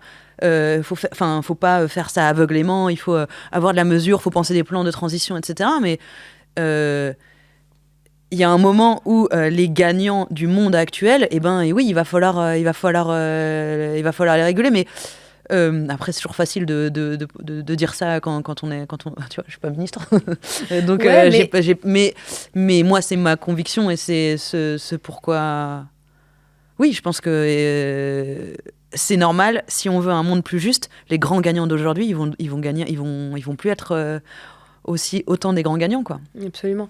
Il y a Justin Ardern, on a son livre derrière aussi, Different Kind of Power. Donc, tu as aussi la traduction qui est disponible, qui parle justement de ces leaderships féminins, féministes, et qui parle de cette question de mettre les personnes vulnérables aussi autour de la table dans la prise de décision. C'est-à-dire qu'aussi, la prise de décision économique, qui est la prise de décision politique la plus importante aujourd'hui, elle n'est pas faite avec les personnes touchées par les décisions. Donc, repenser les gouvernances. Mais c'est vrai qu'il y a aussi un truc qui nous bloque. Moi, je sais que je suis arrivée un peu à bout au bout de 10 ans dans ce milieu-là. Je suis obligée de le reconnaître. C'est un moment, j'en avais un peu marre. Enfin, j'ai un peu explosé. Parce qu'on attend un niveau de standardisation, il y a un rapport de force permanent, et qui peut être parfois contre-intuitif quand on porte ces valeurs-là. Forcément, on est une personne qui s'épanouit davantage dans un univers où on se dit les choses sereinement. Donc, c'est vrai où il y a aussi un rapport de force qui n'est pas déséquilibré. Donc, comment on arrive à avoir aussi des personnes qui sont dans un leadership du CARE, mais à des postes de pouvoir avec l'organisation actuelle? Est-ce qu'on doit se faire violence? Est-ce que, j'arrive pas vraiment à aller au bout de ce truc-là, quoi. Je pense que il faut séparer. Non, je rigole. Mais je pense que, en fait, c'est ça qui est assez terrible, c'est que tu peux porter un projet de société et d'économie très progressiste et être un connard dans ta vie de tous les jours. Can you? Ah ouais, bien sûr. I'm not sure. Si, enfin, on en connaît. Mais est-ce qu'ils pensent vraiment à un projet progressiste? Oui, enfin, si, mais rien que, enfin, si. Non, mais tu vois bien que les violeurs, c'est autant des gars qui, enfin, parmi les gens qui portent mince l'abbé Pierre, quoi. Enfin, tu vois, genre. Oui, non, mince. Non, mais si, en fait, il y a ce truc et. Mais en fait, non, not really, parce qu'en fait, au final, certes, il a apporté des solutions, mais en fait, il a vulnérabilisé plein de femmes. Oui, mais tu vois, dans son discours, tu vois ce que je veux dire, tu peux. Ouais, dans son discours. Tu vois ce que je veux dire, tu peux avoir un discours. Mais au final, il créerait et ces personnes-là, ils créeraient toujours une organisation dans laquelle il y aurait des rapports de force terribles. Mais c'est ça que je veux dire, c'est que tu peux... En fait, c'est différent de qu'est-ce que tu pousses comme vision de la société. Ouais. Et moi, je peux te dire, je veux une société qui est au service de l'intérêt général et maltraiter mes salariés. Enfin, tu vois, je veux dire... Oui, mais comment on veut que tu serves l'intérêt général et que tu maltraites pas tes salariés? Exactement. En fait. Donc ça, on fait comment pour que ces personnes-là intègrent dans le CARE, dans la multidimension, etc., accèdent à ces postes-là et puissent prendre des décisions? Moi, ce que j'ai... je pense qu'il y a plein de choses. Enfin, tu vois, tu as un truc de valeur d'exemple, tu as un truc d'encadrement, tu as un truc de normes sociales qui peuvent être faites, etc. Moi, c'est un peu particulier, mais j'ai l'impression que... il faut une forme de spiritualité. C'est un peu bizarre de dire ça puisque je n'en ai pas, mais il faut une forme de spiritualité, en tout cas une forme de conviction qui t'anime toi personnellement pour pouvoir l'appliquer au sein de ton entreprise. Et moi, je te dis ça parce que je suis assez surprise de retrouver ça chez les dirigeants catho. Je trouve que parmi les chefs d'entreprise qui ont une autre boussole que celui de l'argent et du profit à tout prix, c'est ceux qui regardent autre chose que les sous. Ça veut dire qu'ils ont une spiritualité. Autre chose. Donc, oui, absolument. Donc je trouve que ça se retrouve. Donc chez les minorités ou les personnes minorisées qui montent des boîtes, si tu as été toi-même victime d'une injustice, etc., je trouve que ça se retrouve aussi. Tu vois, je pense à mon associé, c'est aussi quelqu'un qui est gentil et avec une forte honnêteté intellectuelle. Donc il lit des choses, il se rend compte des choses, donc il essaye de faire bien dans la boîte. Mais je trouve que ça se retrouve aussi chez les gens pour qui, en fait, cette valeur morale a été... en fait, c'est rien d'autre qu'une morale. Le fait c'est un d'autre qu'une morale, et effectivement, c'est qu'est-ce qu'on met derrière non, mais c'est le truc de se dire, attends, j'ai pas envie de faire du mal aux gens, j'ai envie qu'ils soient bien dans ma boîte, j'ai envie qu'ils puissent s'épanouir. Et gros, si t'as pas ça au début quand tu montes ta boîte, enfin tu vois, c'est un truc d'empathie. Mais comment on fait pour que ces personnes-là accèdent à ces postes de pouvoir? Parce que c'est ça un petit peu. Moi, dans un monde de rapports de force économiques et politiques, etc. Qui a envie, à moins en fait que ce soit ta dernière danse, pardon. Mais c'est-à-dire que tu y vas et que tu te détruis, là, mais ensuite tu dis ciao à tout le monde. Moi, en fait, j'ai pas cette expérience-là parce que comme j'ai monté ma boîte. Et que c'était avec mon associé, donc on a fait ce qu'on voulait dans notre boîte. Ouais, mais parce que le but, c'est que toi, Julia Fort, parce que t'es pas obligée, mais des personnes qui partagent tes convictions puissent aussi accéder à des postes de décision dans lesquels ils redéfinissent les règles du jeu. Parce que quand même, ce qu'on s'est dit, c'est que ça se jouera pas à notre niveau, au niveau d'une entreprise, ça se jouera au niveau réglementaire, au niveau politique, etc. Ouais, donc moi j'ai ça. Ensuite, j'ai eu Impact France où c'était finalement assez facile, mais ça a été porté aussi par le fait que il fallait un binôme. Enfin, ça a été assez facile pour moi d'accéder à la présidence, puisque dans les statuts, il fallait un binôme paritaire, et que c'est pas une structure où il y a énormément de monde qui avait vraiment non plus envie d'être présidente. Donc, du pouvoir facile. Il n'y avait pas beaucoup de monde qui était capable de le faire à la manière oui, mais tu vois ce que je veux dire, c'est pas comme prendre la tête, c'est pas comme être présidente de la République. J'ai l'impression qu'il y a un peu plus de monde qui est sur qui était sur la ligne de départ. C'est sur la ligne de départ. Je suis corporate, moi, je suis vraiment. Et du coup, je sais pas. Moi, j'ai pas vraiment fait ailleurs. Et du coup, je sais pas exactement comment ça se passe. Ce que je vois quand même, c'est que à partir du moment où il y a une personne comme ça, normalement, elle fait attention aux autres. Enfin, moi, je sais que par exemple Cécile Duflot, quand je suis rentrée on va la recevoir bientôt. Non, mais quand je suis rentrée à Impact France, c'est quelqu'un qui a pris soin de moi à plein d'endroits. Il y a eu des moments qui étaient vraiment pas faciles du tout. Et en tout cas, c'est quelqu'un qui a cette éthique-là. De se dire, vas-y, je sais ce que c'est d'être une jeune femme dans un monde un peu politique et dans un monde où il peut se passer des trucs assez durs, et c'est un vrai soutien. Et moi, c'est quelque chose que j'essaie de faire aussi. Du coup, tu vois, comme on me l'a fait à moi, je me dis, c'est hyper important d'essayer à la fois d'être un marchepied pour les autres personnes. Les personnes minorisées, ouais. Ou minorisées ou personnes bien, quoi. Enfin, tu vois, genre, je trouve que c'est des gens bien qui vont faire un truc bien pour les autres. J'essaie de les aider, quoi. C'est quand même plus facile de faire une boîte qui prend soin des gens quand la boîte n'a pas de problème d'argent. Et dès que tu commences à avoir un peu de problème d'argent... Ouais, c'est intéressant, mais tu vois, nous, pour le coup, c'est pas une... C'est pas quelque chose de pas... Enfin, on l'a pas caché, je veux dire, avec l'ITA, qui est une des premières entreprises que j'ai montées, dans le financement d'entreprises écologiques et sociales. Il y a eu une période très difficile l'an dernier, qui en plus était une période en parallèle de mon congé maternité, de mon associé qui avait un nouvel enfant, donc, et avec une crise économique sans précédent que vivent aujourd'hui. Et je trouve que c'est important quand on parle de vulnérabilité, quand même, de parler du fait que les gérants de PME aujourd'hui, ils vivent dans une situation extrêmement tendue d'un point de vue financier, qui a des impacts très très forts en matière de santé mentale, etc.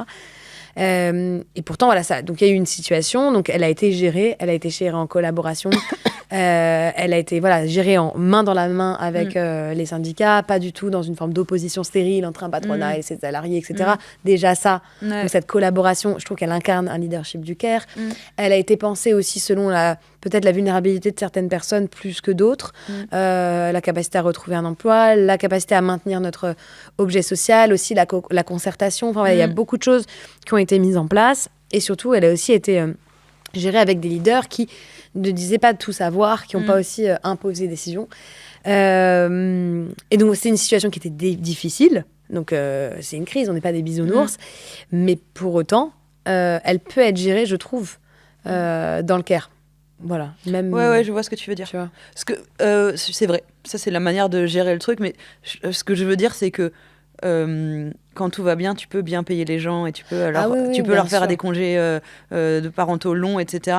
Et c'est que dès que tu es une boîte qui fait moins de sous c'est compliqué de faire ça. Dès qu'il y a une crise, mais c'est là qu'il doit y avoir un effort collectif. En fait, je pense qu'à partir du moment où en fait, tu peux pas demander aux gens du collectif quand il y a déjà une domination qui s'est imposée avec des gens qui participent pas aux prises de décision, qui sont pas impliqués, qui sont en plus dominés économiquement, financièrement, qui sont moins payés que tout le monde et tout. Là, tu peux pas après leur demander un effort quand ça va pas, tu vois. Là, ce truc classique, tu vois, du gouvernement ou des grosses entreprises qui demandent un effort national quand, tu vois, quand ça va pas. Par contre, quand effectivement déjà l'entreprise fonctionne de manière collective, quand tu as des écarts de rémunération qui sont respectés, quand tu as du partage de la valeur, quand tu as une utilité écologique et sociale qui est partagée par un groupe, là d'un coup, en fait, il y a une responsabilité collective qui se met en place et tout le monde se sent concerné par le problème. Tu vois, et je trouve que souvent, il y a une forme d'opposition stérile, tu vois, entre même les syndicats patronaux, les syndicats salariés. Elle n'est pas stérile, en fait. C'est parce qu'aujourd'hui, il y a un rapport de force très fort où les syndicats salariés se font marcher dessus par les syndicats patronaux qui prennent des décisions économiques. Mais s'il y avait une plus grande collaboration, je pense qu'on arriverait à une prise de décision qui est en faveur de l'économie, en faveur des salariés, en faveur de tout le monde. Peut-être pas en faveur de la maximisation de l'intérêt de quelques-uns. Et c'est là que la démocratie, elle a un rôle hyper important à jouer dans l'économie. Et il faut les reconnecter, quoi. Reconnecter la démocratie, reconnecter les entreprises et l'économie pour que ça puisse, on puisse avoir des décisions qui sont prises pour les gens, quoi. Pour moi, là, ce qui se passe, c'est qu'il n'y a plus ça parce qu'il n'y a plus de rapport de force possible du côté des salariés. Bah oui, moi, sûr. Tu vois, genre là, les gars qui disent, on va délocaliser l'usine. Qu'est-ce que tu vas faire, tes salariés? T'as plus de rapport de force. Non, mais c'est ouf. Et d'ailleurs, ça, sur toutes ces délocalisations, ce qui est dingue, c'est même... c'est vraiment ce truc de nos fils d'Eichmann, c'est toute une chaîne, ça veut dire c'est même les tribunaux. C'est-à-dire que par exemple, dans le cas de l'usine Brandt, il y avait eu un appel qui avait été déposé par l'État, par plein d'acteurs pour effectivement proposer une solution de refinancement de Brandt et éviter les licenciements massifs, etc., pour pouvoir reproduire l'opération qu'il y avait eu sur Velcorex, du coup avec Duralex. Duralex qui est... Rappelez, là, vous regardez votre âge en primaire derrière les verres, et qui a été reprise par ses salariés, etc. Donc, il y avait une proposition qui avait été faite, et en fait, les tribunaux n'ont pas jugé assez compétitif, n'ont pas jugé... Il y a toute une chaîne de valeur qui laisse exister ça, quoi. Et qui voit la vulnérabilité des entreprises comme un truc, genre, si une entreprise est vulnérable, elle doit être jetée. Ah ouais, d'accord, mais elle est vulnérabilisée, en fait. Elle n'est pas vulnérable. Et elle apporte tellement qu'en fait, tu es en train de vulnérabiliser tout ton pays en faisant ça, quoi. Mais ça, c'est aussi lié au fait que tu es mis en compétition mondiale. Et en fait, effectivement, si tu regardes, tu prends un peu de recul, c'est beaucoup plus trop cher de faire des voitures en France plutôt qu'en Tunisie. Enfin, je sais pas où sont faites les voitures. Enfin, c'est très cher. Donc, c'était juste une entreprise. Tu regardes la santé d'une entreprise, t'as intérêt à plus faire, faire tes voitures en France. Donc, le fait de ne plus avoir de protectionnisme, ça fait aussi qu'on a donné énormément de pouvoir aux patrons de boîtes pour aller faire où ils veulent, et on a enlevé complètement tout le pouvoir aux salariés. Et c'est pour ça qu'il y a une dégradation des conditions de travail en France. Il y a plus de combats qui sont gagnés par les salariés. Ils ne peuvent plus parce que, en ouvrant toutes les frontières et en mettant en concurrence les salariés du monde entier, en fait, on a enlevé tout le rapport de force possible du côté des salariés. Et c'est pour ça qu'on n'aura pas ni de baisse du temps de travail, ni d'augmentation des salaires, ni de sécurisation des emplois, etc., tant qu'il n'y aura pas ce protectionnisme-là qui aura été mis en place. Et c'est quand même... on voit que on n'a pas touché le fond de la dégradation des conditions sociales en France, ni environnementales. Puisqu'en permanence, on va mettre en concurrence le modèle français avec les autres. Bah oui, si on veut le rendre moins cher, il faut payer moins les gens, il faut faire moins de contrats, il faut que la cotisation à la retraite, ça coûte moins cher, et donc il faut qu'il y ait moins de retraite. Enfin, si rien n'est fait, la concurrence déloyale mondiale va dégrader notre modèle social jusqu'à arriver à celui des moins 10 ans. C'est ça, hein, c'est la route qu'on suit s'il n'y a pas une régulation de l'économie qui est mise en place. Il y a une prime au Caire. Est-ce qu'on peut vraiment aller bien quand on travaille dans tout ça ? Moi, toi, comment ça va ? Ouais, non, moi je suis au top. Non, mais tu vois, c'est un peu une quête infinie, quoi. T'as l'impression parfois de te battre contre un truc. Enfin, moi, je perds pas du tout espoir et tout. Je pense que ça passe par. Non, c'est pour ça que je le fais ici maintenant, parce que je pense que ça passe par aussi une sorte d'enjeu culturel. Ça veut dire, je pense que c'est par un éveil global. C'est un truc qui. Enfin, ce monde économique, il a l'air hyper distant, et du coup, en fait, on se rend. Enfin. Et du coup, en fait, on se l'approprie pas à l'échelle collective, et je trouve ça hyper important qu'on puisse toutes et tous se l'approprier et se projeter dans un modèle en fait qui serait meilleur pour tout le monde, quoi.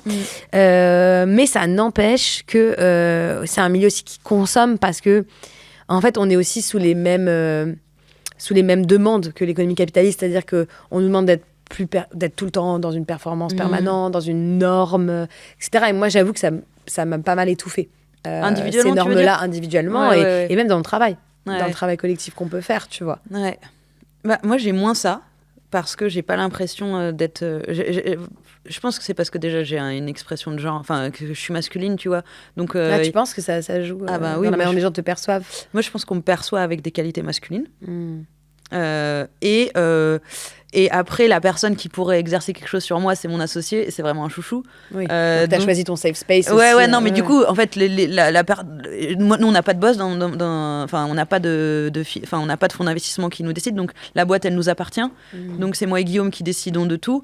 On s'entend très bien, et c'est vraiment un bon gars. Donc, et ensuite, dans le reste du monde, comme j'ai pas beaucoup de relations j'ai pas de relation de subordination avec les gens. Il y a personne qui est mon chef, donc ça a pas été si dur pour. On est un peu dans un cocon, quoi. Et après, moi, je trouve qu'à partir d'un certain moment où Loom a gagné sa respectabilité, cette espèce de pression que j'aurais pu recevoir en tant que femme, en fait, tu vois, j'avais passé le truc au-dessus, quoi. Mais c'est hyper intéressant, et tu vois, dernièrement, t'as vu un petit peu mon changement. Enfin, forcément, voilà, j'ai arrêté de vouloir répondre justement à ce qu'on attend d'une femme dans ces milieux-là. J'ai laissé mes cheveux frisés. Je m'autorise à m'exprimer beaucoup plus de la manière dont je m'exprime dans mon cadre familial, social, etc. Et tu vois, aux dernières universités d'été du mouvement Impact France, il y a 2 nanas qui sont venues me voir et qui m'ont dit tu nous faisais vachement peur avant, maintenant tu nous fais rire, tu nous rassures et tout. Non, mais c'est intéressant de dire que je suis passée de la personne qui faisait peur à la personne qui rassure, alors que j'étais déjà dans un truc de progrès social, tu vois. Mais on se doit, en fait, je trouve, dans cet espace économique, d'incarner ce truc rassurant, disant qu'en fait, on s'adresse à des matières techniques, tu vois, et que c'est là qu'on a notre crédibilité. Moi, ma crédibilité dans ces milieux, je l'ai eu pendant très longtemps parce que j'ai travaillé sur des questions de finances. À partir du moment où j'ai commencé à m'exprimer sur des questions de care, d'un coup, il y a un sujet de crédibilité qui se pose, de légitimité, alors que je parle exactement de la même chose. Sauf que j'y apporte une solution qui est vachement plus tangible, je trouve, parce qu'elle est de l'ordre de ce qui fonctionne réellement pas. Et au point que, tu vois, j'ai fait une couverture de mag il y a pas longtemps, et qu'en fait, on m'a encore décrit comme la personne que j'étais il y a 3 ans. On n'a pas du tout mentionné. Quel mag ? Je dirais pas. Il est pas là. Et tu vois, c'est marrant en fait qu'on se dise non, mais attends, pour que Eval soit légitime, il faut qu'on dise quand même que tu vois. Et je trouve qu'il y a un sujet parce qu'en fait, il y a des femmes, des mères, des personnes, des travailleurs du Caire qui en fait portent un modèle et une solution au monde, le monde tel qu'il fonctionne, sauf qu'en fait, ils n'ont pas le droit de faire partie de ce monde et des décisions économiques parce qu'ils n'ont pas ces critères-là, tu vois, de légitimité. Non, et je trouve ça tellement dommage. Mais est-ce qu'on n'a pas un rôle aussi de ne pas masquer aussi, tu vois, l'existence de toute la partie qui n'est pas valorisée par l'économie aujourd'hui, parce que c'est finalement là-dedans qu'il y a la réponse. Moi, personnellement, le fait d'être assez nature-peinture, ça m'a plutôt servi. Mais c'est aussi le paradoxe de... en fait, je crois que moi aussi, je suis arrivée chez une marque B2C quand même, c'est-à-dire que les consommateurs peuvent acheter directement chez moi. Et donc, l'incarnation, c'est aussi quelque chose qui aide à la notoriété de mon entreprise. Et dans un monde où vraiment toutes les personnes qui montaient des marques de fringues d'hommes à cette époque-là, c'était vraiment des gars de 30 ans d'école de commerce, j'ai apporté, en tout cas, ça me faisait c'était un truc différenciant, au moins pour les médias. Et ensuite, pour Impact France, je trouve que dans un milieu progressiste, j'ai senti que les gens étaient contents de voir arriver une tête comme la mienne. Donc, encore une fois, moi j'ai l'impression d'avoir été dans un cocon sur. Et à Bercy, tu trouves que. Ah non, à Bercy, ils me calculent pas. Non, moi je les fais plus, moi, les rendez-vous. Ah non, mais c'est hilarant. Voilà, donc en fait, vous séparez. Ah non, mais moi, parce que toi, tu incarnes le truc fun de l'entrepreneuriat durable. Moi, je parle et Pascal, ton coprésident, lui, il incarne plutôt. Donc, mon coprésident, c'est donc le directeur de la Maïf, c'est vraiment un gars. Ce qui est génial il veut pas que je dise son âge. De plus de 40 ans, qui a fait l'ENA, blanc, en costard, très bien sapé et tout, vraiment impeccable, etc. Et effectivement, dans les rendez-vous ministériels, c'est plutôt à lui qu'on parle qu'à moi. Voilà. Mais... c'est quand même un problème. C'est un problème, et j'avoue que c'est pas... en fait, moi, j'ai pas non plus... J'aime pas trop non plus parler aux gars des cabinets ministériels. Enfin, c'est pas à eux que j'ai trop envie. Oui, non, mais je peux comprendre. Mais du coup, là, t'as la flemme, tu te sens pas, chez toi, et du coup, en fait, tu désertes ces espaces-là. Oui, je suis d'accord. Et c'est super qu'il y soit, hein, mais tu vois. Non, mais c'est dommage que les personnes qui incarnent ces visions-là, en fait, elles désertent ces espaces-là parce qu'on n'est pas écoutés, on nous représente pas. Non, mais il y a un truc de je ne suis pas assez normé, standard, propre, carré pour que vraiment. C'est marrant parce que dans les ministères, les gens ils m'écoutent. Après m'avoir entendu soit à la télé, soit après m'avoir entendu dans un endroit qui m'apporte un espèce d'aura. Je sais que les médias nous ont beaucoup aidés toutes les deux. Ah bah grave. Pour notre légitimité, c'est les médias qui nous ont donné la parole avant. Exactement. Et du coup, on s'est rendu un peu incontournable pour les milieux politiques sur ces questions-là, parce qu'ils se sont dit, bah voilà, parce que les règles des médias sont différentes. Les médias, ils cherchent des bons clients et ils cherchent aussi de la nouveauté, de l'originalité. Absolument. Et au 75e gars en costard, ils se disent, vas-y... plutôt une gouine à mulet. Du coup, t'as pas montré ton mulet. Non, je peux pas. En fait, c'est parce que je peux raconter ou pas? Bah oui, en fait, il faut un peu se détendre à la fin. Donc Eva, elle me dit hier, je découvre hier que en fait ça va être filmé. En fait, ça fait longtemps que j'ai pas été chez le coiffeur et j'ai les pattes là qui commencent à se développer. Et donc hier soir, j'ai pris ma tondeuse et j'enlève un petit peu. Et en fait, c'était beaucoup trop court. Et du coup, je l'ai fait de l'autre côté. Et en fait, je ne peux décemment pas enlever ce bonnet parce que c'est une coupe homemade. Mais après, c'est aussi ta signature. C'est ma signature. La casquette, le bonnet. Voilà, c'est ça. Mais des fois, ça cache soit des cheveux gras, soit une coupe mulet. Alors qu'en plus, elle est plutôt bien faite. Ouais, non, bah. À quand une ministre de l'économie avec un mulet, en fait? Non, c'est clair. Non, mais... Et là, ici, un peu le décor, bah, tu vois. C'est un peu genre se réapproprier à l'univers de la maison. Derrière toi. On a disposé, pour les personnes qui nous écoutent et qui n'ont pas la vidéo, il y a un beau lavabo rose pâle, pastel, avec des boules disco dedans. Qu'est-ce que ça t'évoque? Qu'est-ce que ça m'évoque? Il est derrière toi depuis le début, hein, tu l'as dit, non, mais attends, qu'est-ce que ça m'évoque? Bah, moi, donc, quand tu m'as envoyé la photo du setup, je me suis dit, ils ont mis de côté... j'ai cru que c'était un truc qui n'était pas fait exprès. C'était genre un bidet, tu vois les bidets où genre... personne, en tout cas les bidets qui sont jamais utilisés et les gens stockent des trucs dedans. donc, mais c'est pas ça que tu voulais entendre. Mais c'est un beau bidet. Ça m'évoque la libération. Non, ça m'évoque. Non, j'ai pas réfléchi, Eva.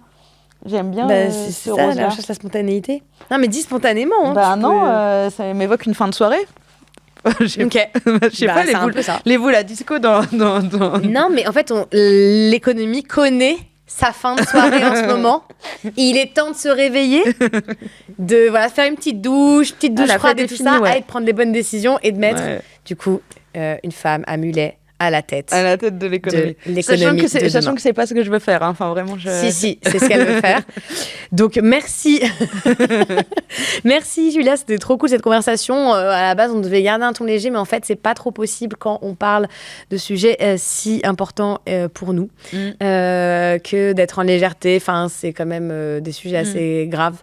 Et j'espère que cet épisode apportera des clés, des prises de conscience. Je peux ajouter un truc ? Absolument. En fait, tu disais que c'était dur de faire ce qu'on voulait. Enfin, maintenant que tu expliques, je vois le truc des normes, etc. Ouais. Moi, il y a aussi un truc où genre, ce que je fais dans mon milieu, ça m'apporte énormément d'énergie parce que je rencontre des bêtes de chefs d'entreprise qui font des projets trop bien. Je vois des gens qui font des trucs trop bien au sein de leur boîte. Je vois des gens... Moi, j'ai l'impression que d'être du côté progressiste finalement de l'économie, ça m'a permis de rencontrer des gens trop bien et plein de gens qui m'inspirent. Et je suis trop. En fait, c'est pour ça que moi, j'ai pas envie d'aller dans les cabinets. J'ai envie d'être avec les entrepreneurs sociaux que je croise et que je trouve qu'ils font des trucs trop bien. Et que ça soit les gars qui continuent à maintenir une industrie textile en France ou le gars de Murphy là, tu sais, qui forme plein de réparateurs de panneaux solaires et tout, et qui est un bête de gars. Et du Toutes les boîtes représentées par Impact France. Ouais, en fait, moi, il y a aussi un truc où, genre, moi, je vais bien parce que j'aime trop ma boîte, j'aime trop mon associé, j'aime trop ce que je fais, j'aime trop mes clients, mais j'aime aussi les gens que je côtoie. Et c'est peut-être aussi pour ça que je souffre moins que toi dans ce truc, c'est que finalement, la loi fast fashion, tu vois, je l'ai bossée avec une députée qui est super.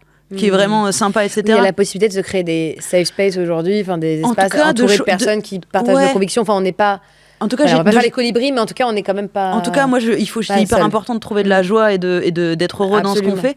Et moi, en tout cas, là, je suis entourée. Enfin, il y a plein de gens mortels à Impact France. Il y a plein de gens mortels à l'Assemblée. Et même on a beaucoup bitché sur les cabinets, mais il y a des bêtes de personnes dans les cabinets. Il y a des bêtes de personnes à l'Assemblée. Il y a des bêtes de personnes au Sénat. C'est juste, c'est pas les chefs, mais c'est pas ceux qui décident. Mais du coup, de croiser ces personnes-là, d'arriver à bosser avec eux, d'arriver à faire des coups, d'arriver à faire avancer les choses, c'est trop bien humainement. Et politiquement, quoi. Parce que c'est vrai que dans le monde du care, les entrepreneurs sociaux, c'est vraiment considéré comme les gens qui mettent le plus... Enfin, ils sont quand même dans un milieu qui est un peu plus positif, parce que les conditions matérielles aussi sont pas les mêmes. Enfin, tu vois.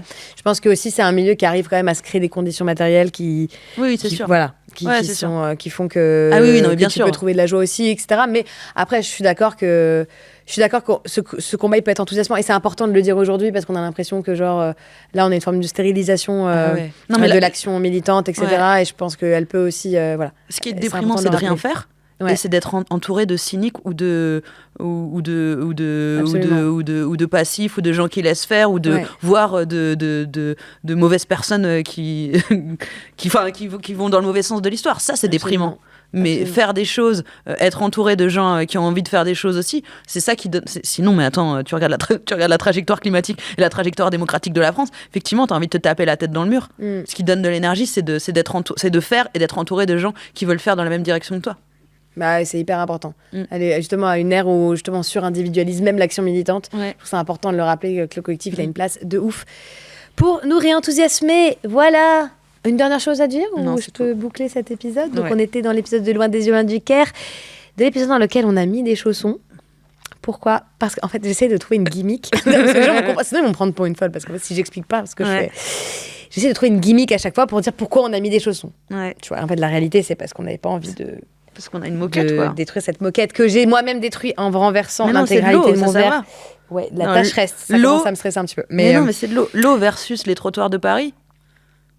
Tu vois ce que je veux dire, c'est pour ça que ça me dérange pas qu'il y ait un verre d'eau qui soit renversé sur la moquette. Que quelqu'un marche sur ma moquette avec ses chaussures qu'il a mis dehors. On est d'accord.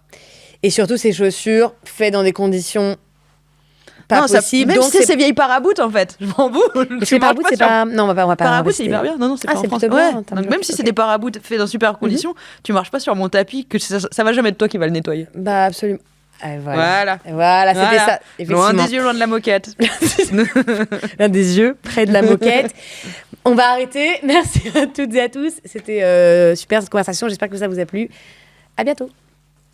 Bye. Merci Julia. Merci Julia. Et merci Julia et merci à toutes les personnes qui représentent nos structures et qui font un taf de ouf parce qu'on n'est pas dans les hommes de l'ombre. Les hommes de l'ombre et les femmes de l'ombre. Caroline aussi. Et puis tous les hommes de l'ombre qui nous entourent, nous. Absolument. Mais tous, c'est nos associés. Absolument. Qui acceptent que ça soit nous qui parlons et eux, ils font la compta. Et on les accueillera pour un épisode sur les nouvelles masculinités. Ah, j'adore. Au revoir. Au revoir. Nos cœurs qui se parlent